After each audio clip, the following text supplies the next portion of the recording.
Coming up on One Detroit, we'll preview this weekend's Detroit Jazz Festival lineup and show you the 2024 winning poster design.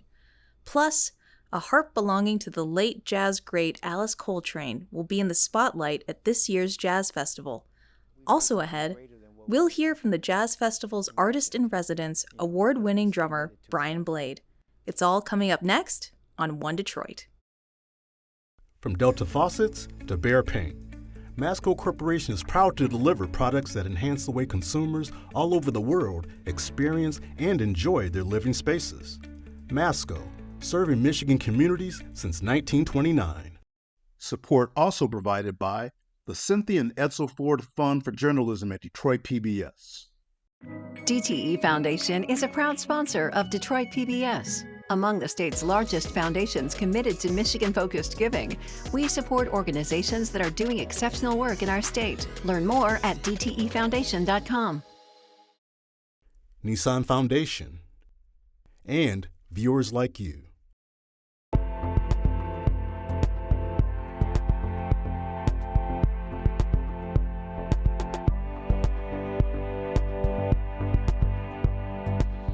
Just ahead on One Detroit, it's all about the Detroit Jazz Festival. Harpist Brandee Younger talks about her opening night performance featuring jazz artist Alice Coltrane's restored harp. Plus, drummer Brian Blade opens up about his love of jazz and his role as artist-in-residence for the Detroit Jazz Festival. But first up, the 45th Annual Detroit Jazz Festival is expected to attract tens of thousands of music fans to downtown and midtown over the Labor Day weekend to hear artists from around the globe. The performances are free, and some will take place at the new Gretchen C. Valade Jazz Center on Wayne State University's campus, named after the festival's late sponsor and foundation chair. American Black Journal host Stephen Henderson spoke with Detroit Jazz Festival Foundation President and Artistic Director Chris Collins, along with this year's official poster artist Jess Fendo and Wayne State's Vice President for Government and Community Affairs, Patrick Lindsay.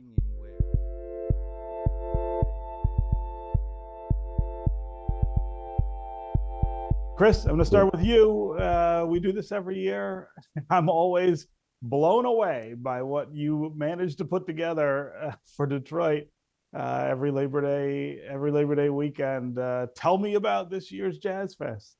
Well, we have an incredible team at Jazz Fest Foundation, and we're in such an incredible city with partners like Wayne State University and American Black Journal and others, get the word out and let everyone know how special this thing really is and how fragile it can be. But after 45 years, we're still free, and we're still one of the premier real jazz festivals in the world. So to that end, we as always, our programming, we look to have those legacy artists, Billy Childs, Monty Alexander, Christian McBride Quintet, James Blood Ulmer, talk about cats, and we have the incredible world-class artists that are right here in Detroit, living here and coming from here.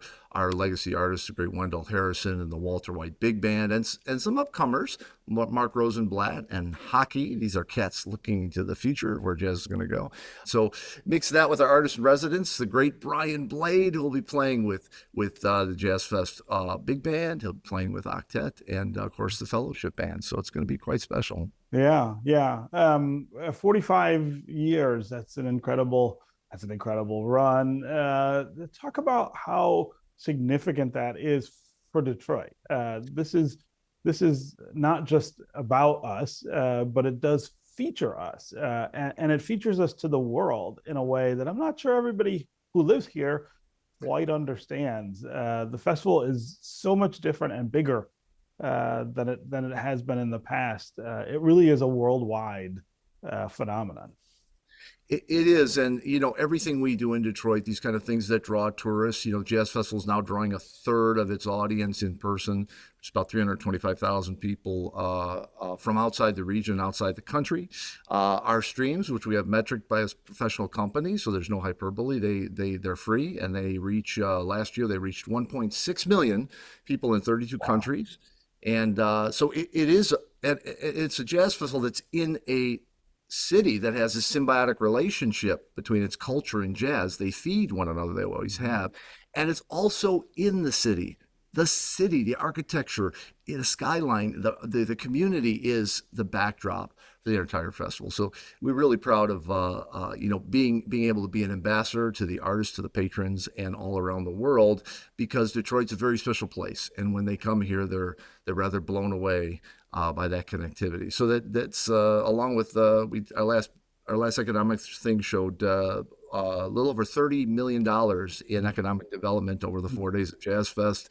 So we're trying to do everything we can to be great citizens, keep this thing alive, and keep it available to everyone by keeping it free. Although when people can, we ask them to join our sponsors and our donors and help us reach that $4.5 million note every year to keep it alive. Jess, tell me about the poster. What inspired you? What does this poster kind of mean to you? What do you think it means to the festival and the city? So when I saw the open call at first, like I was thinking about what I could possibly do because I love jazz music. So I knew I wanted to apply for this opportunity. And so one of the first things I thought of when I was thinking of the Detroit Jazz Festival was community. I mean, it's one of the biggest jazz festivals ever. You have a whole bunch of people like flocking down to, downtown Detroit, all with the same appreciation of like loving jazz music. I knew that I wanted to use like bright colors and not like super like stereotypical dark blue, like jazzy, like, like super deep colors. Like I wanted it to be like a celebration. I wanted it to be fun. Like there's literally like women dancing on the roof. And like, I wanted to show like what I felt like when I go to the jazz festival and I see people having fun and being free and coming all together as one to like celebrate like one thing that like brings us together as a community, because Detroit's been doing that forever. It's like a celebration of history. The graffiti on the side of the building is to pay homage to like every great jazz musician, I guess you could say that there was, and just to show that like we still appreciate that, like, after they like transcended and like moved on from that, and like we still like have such a big appreciation for jazz music in Detroit, and that's basically just what I wanted to showcase. Yeah and tell us a little bit about you, Jess. What's your story?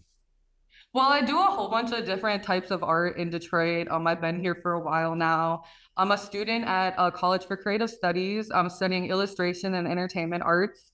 I love doing gallery shows. I love doing murals. I recently just did a sculpture work for with City Walls for the NFL draft. And I just love doing stuff for like nonprofits, like with the Steen Foundation and helping like the Bella Isle Conservancy. And I just love giving back to the community. So any way that I can volunteer, that I could also use my art to help, it's like a win-win for me. So yeah.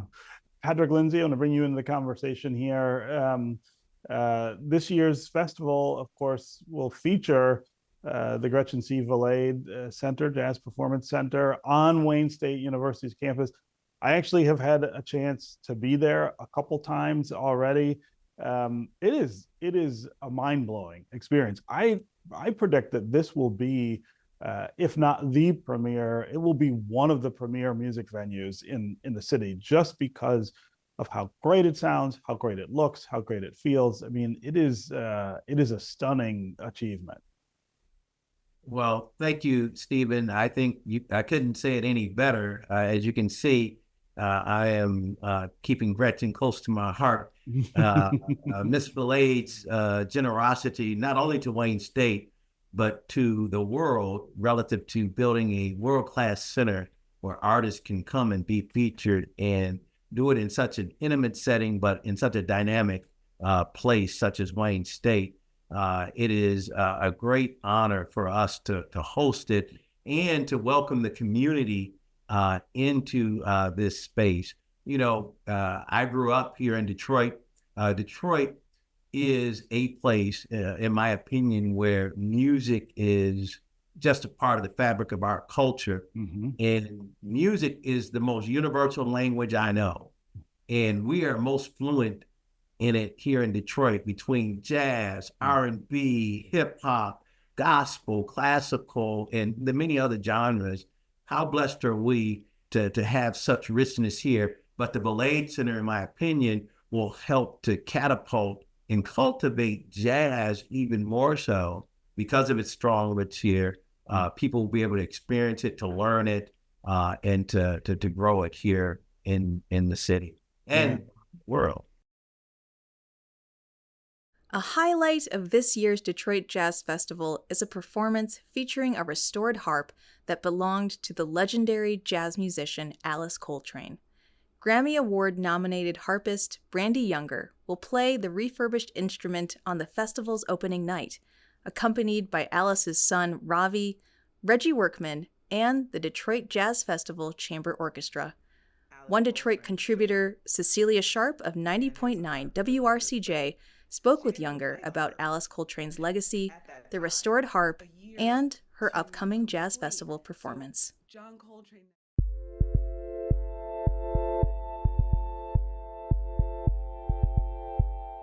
I am here with Grammy-nominated harpist Brandee Younger. She's going to be here in Detroit for the 45th annual Detroit Jazz Festival, playing on the restored harp of Alice Coltrane. Let's lay the foundation. For those who may not know about Alice Coltrane, explain to us the legacy and work that Alice Coltrane as a harpist, as an organist and pianist contributed to jazz and to music. We actually don't have time for all of that because it is just monumental what she's done as a musician and also as a spiritual leader. But her first records were recorded in the late 60s, early 70s, right on Long Island, where I'm from, which is now, it's the Coltrane home, the John and Alice Coltrane home. And actually, Alice Coltrane didn't have a harp until Long Island. So this harp did not live in Detroit. This will be like christening. I'm like over the moon. This is literally bringing the harp to her home. She had so many albums. So she recorded the first few on Long Island, right there in the home studio, which was John Coltrane's wish for the home to have a studio. Sadly, he did not live to see it, but she saw it to fruition after his death. She moved to California and she did record more albums, but then really focused on her spirituality, where she continued to always play music and to record music, but stopped commercially recording until she recorded Translinear Light after a long, long hiatus of commercial recording, which is an incredible album. Rewinding, going back to John Coltrane, he had an untimely death at the young age of 40 years old. And he was really moving his music forward in a different direction, in a spiritual direction. It was building on the harmonies and sound of the music. And so shortly after his passing, there was a knock on Alice Coltrane's door. And there was a harp delivered, but she didn't even play the harp at that time. So you're absolutely right. She learned the harp. Right. But the harp did take a year to complete. So John Coltrane never saw it. It's really sad, but also really beautiful how she really took to it and took to it in her own way, which is really, really special and really important when we hear the sound that she creates with the instrument. And now it's been restored, which is not a minor undertaking. How did the process of restoring Alice Coltrane's harp come about? So the harp lived at Michelle's house. And a few years back, I came over the house and I looked at it and of course fell in love with the harp. Had a harp technician look at it just to see, like, it's been a number of years, you just want to make sure that it's up and running the way it should. So the bottom of the harp, which is called the base, we had that repaired, and also the neck had that repaired. And of course, that means we also get new strings. We also get some of the gold. It's 18 karat gold. That's amazing. Yeah. It's a really beautiful, and it's a special instrument. Brandee Younger will be performing on Alice Coltrane's restored harp at the 45th annual Detroit Jazz Festival as a part of the Translinear Light, the music of Alice Coltrane, featuring Ravi Coltrane with special guest, of course, Brandee Younger. Reggie Workman, who recorded with John Coltrane and collaborated with Alice Coltrane. How exciting and what an honor it must be for you to have this privilege to perform on the harp in Detroit, the birth home of Alice Coltrane. It's truly an honor. I've had the opportunity to play Alice Coltrane's music with Ravi twice before in the past. The first being shortly after her memorial. We did a beautiful tribute to her. And then a few years ago, again, but so much time has passed, there's been a resurgence in all things Alice Coltrane. And we've got this harp on stage. So I am really particularly, I'm always excited to do it, but this one just feels really monumental. What are you cooking up for us in this performance that's coming up at the Detroit Jazz Festival? For everyone that has heard all of the past tributes that we've done together, this one is going to be absolutely different. Ravi picked all of the music. I have my go-tos that people just expect to hear me play. We're not playing any of those. So this is going to be, do the kids still say this? Epic? And you can see more from their conversation at onedetroitpbs.org. Award-winning drummer, composer, and bandleader Brian Blade is this year's Detroit Jazz Festival Artist in Residence. In addition to performing at the festival, Blade is taking part in educational initiatives and community outreach programs presented by the Detroit Jazz Festival Foundation. John Penney of 90.9 WRCJ sat down with the two-time Grammy Award-winning musician to talk about his passion for jazz.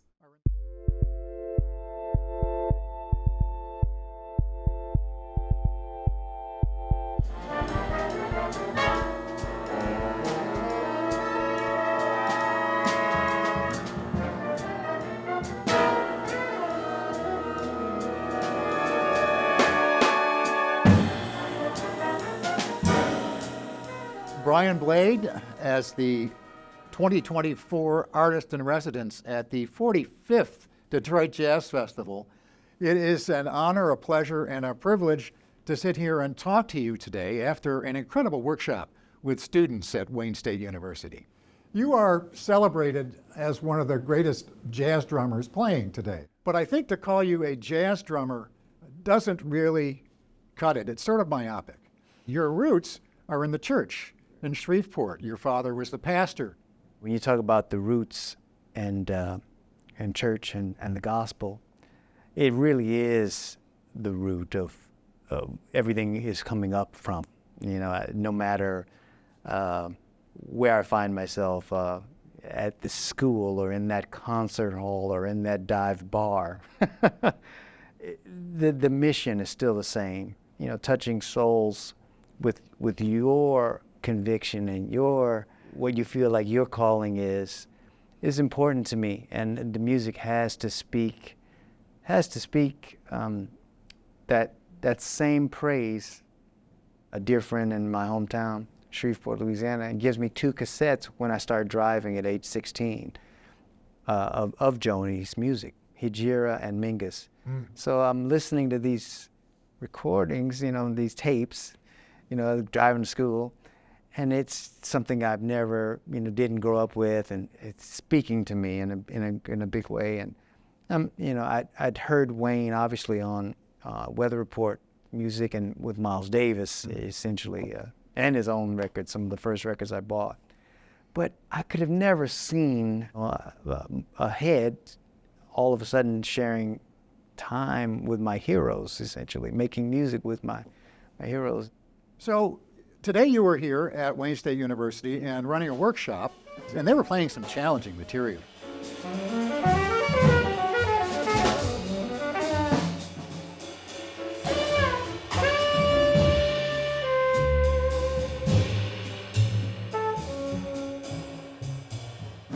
What was it that you were trying to impart to them? What's that all about? I was encouraged just to see you know, everyone playing in a band, like, you know, the students with their instruments and present and not taking the opportunity for granted. Mostly today, I wanted to encourage the rhythm section, and what I hope is that in terms of approach, of seeing things a different way, that it takes them off the page, so like if they can internalize all of that and really be looking not only to Mr. Scott as he's conducting, but to their bandmates, and they can express something else, not just the literal part. Like your role, your part in the thing, yeah, like you're standing in it, you're walking in it, you're giving it so that everyone else can just be that much more strengthened, and we've made something greater than what we actually imagined, because we submitted to each other. And that's, I think the music, that's when it takes off and it pierces people's hearts, because you've given something, not taken something. So the whole dynamic has to come to a place where it's like, okay, our pianissimo is truly that. Like it's even more so, and then our dynamics are also much more dramatic and impactful.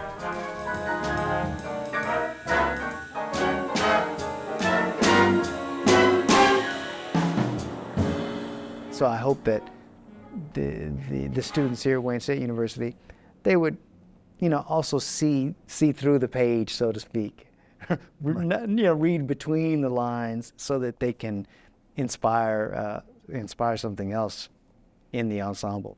I love that. So, coming up as the artist in residence at the Jazz Festival this year, you're going to have a few performances and bring some sensibilities to it. What can we look forward to? Well, initially a fellowship band concert.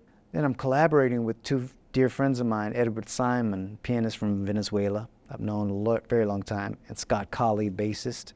We have a project called Three Visitors, appropriately titled for this for this occasion, and feature Becca Stevens, great singer and songwriter, and a string octet composed of Detroit symphonic musicians. Wonderful.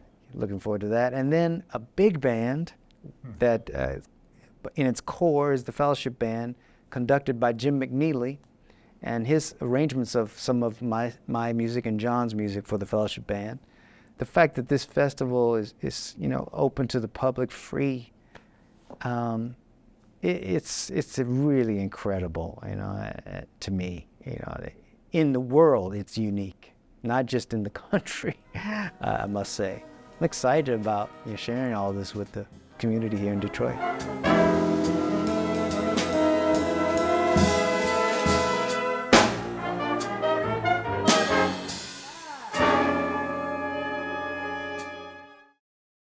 And the Detroit Jazz Festival kicks off on Friday and runs through Monday, September 2nd.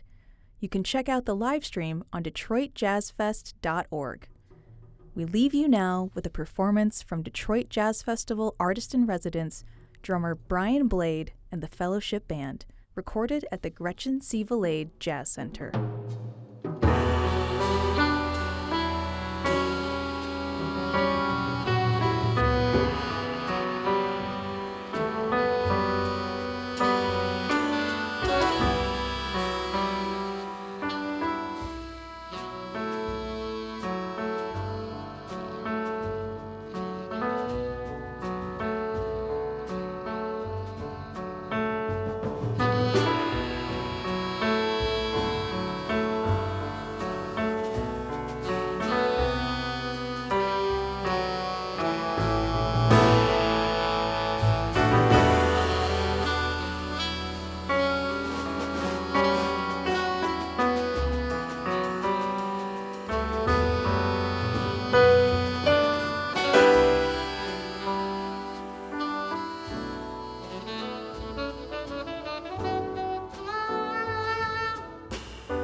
From Delta faucets to Behr paint, Masco Corporation is proud to deliver products that enhance the way consumers all over the world experience and enjoy their living spaces. Masco, serving Michigan communities since 1929.